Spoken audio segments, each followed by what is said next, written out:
नमस्कार, शिक्षालय में आप सभी का बेहद स्वागत है। मेरा नाम है Renu Yadav. Metals non metals में आज हम ये जानेंगे कि वाटर H2O कैसे बनता है, फॉर्मेशन क्या है इसका। जब कभी भी आप फॉर्मेशन की बात करते हैं तो आपको ये पता होना चाहिए कि कोई भी कंपाउंड में कौन कौन से एलिमेंट्स हैं। अब वाटर का मतलब आप जानते हैं H2O, इसका मतलब इस कंपाउंड में एक ऑक्सीजन है और दो हाइड्रोजन है। जितने भी सिमिलर एलिमेंट्स होते हैं उनका एटॉमिक नंबर और प्रॉपर्टीज, फिजिकल केमिकल प्रॉपर्टीज सब सेम होती हैं। यानी अगर दो हाइड्रोजन है तो दोनों हाइड्रोजन के एटॉमिक नंबर और उनको कितने इलेक्ट्रॉन्स की ज़रूरत है अपना ऑक्टेट कंप्लीट करने के लिए, वो कंडीशन सेम रहेगी। जबकि हाइड्रोजन और ऑक्सीजन दोनों बिल्कुल अलग हैं, इसलिए इनकी फिजिकल प्रॉपर्टी, इनकी केमिकल प्रॉपर्टी और इनका एटॉमिक स्ट्रक्चर और टोटल नंबर ऑफ इलेक्ट्रॉन्स जो ऑक्सीजन को चाहिए अपना ऑक्टेट कंप्लीट करने के लिए वो डिफरेंट होंगे।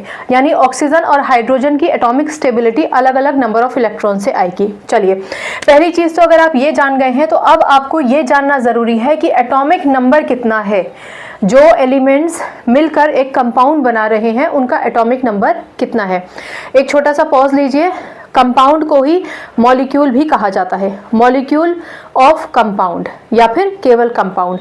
कंपाउंड का मतलब होता है जब दो या दो से ज़्यादा अलग अलग किस्म के एलिमेंट्स कंबाइन कर जाते हैं, ठीक है, और वो जुड़ जाते हैं आपस में, तो आप उनको कंपाउंड कहते हैं। ठीक, कंपाउंड बनने के बाद एलिमेंट्स की इंडिविजुअल प्रॉपर्टीज तो खत्म हो जाती हैं, कंपाउंड की अपनी एक प्रॉपर्टी बन जाती है। चलिए अब लेक्चर में आते हैं।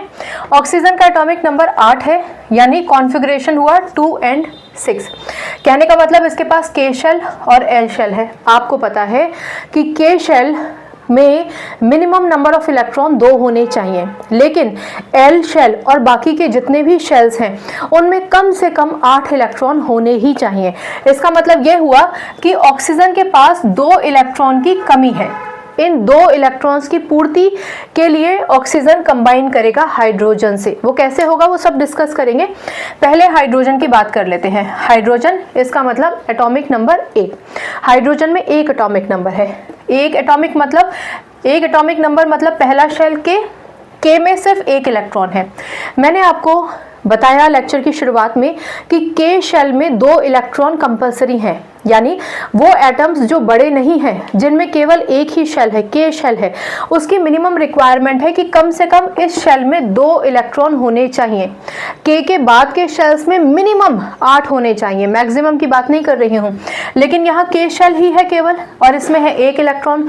होने कितने चाहिए? 2 इलेक्ट्रॉन। इसका मतलब हाइड्रोजन भी अपने इस शेल को कंप्लीट करने की कोशिश